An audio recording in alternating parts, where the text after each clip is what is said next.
Ваша теневая сторона проявляется в вашей жизни и поведении.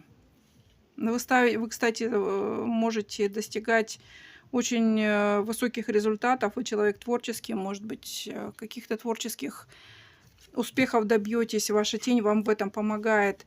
Может быть, это, да, это ваша работа, та, например, ну вот как если сравнить, это вот а, там таролог, который делает из своего хобби, это творческая работа все-таки, из своего хобби делает а,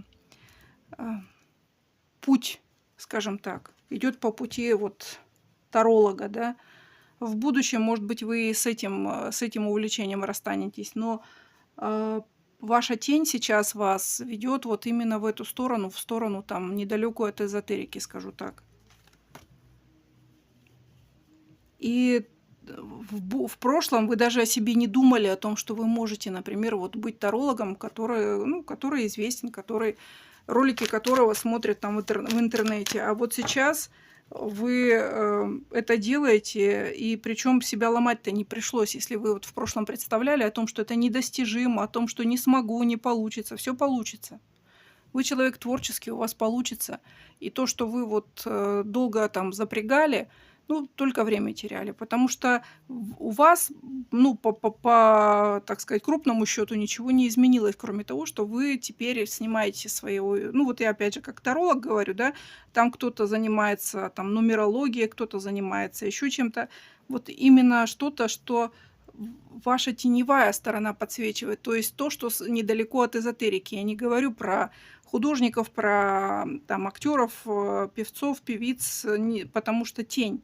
Там все-таки это явный талант, который поощряем. А здесь теневая сторона – это как бы то, что ну, не принято в обществе, скажем так. Особенно вот в коммунистическом прошлом обществе не было принято, да?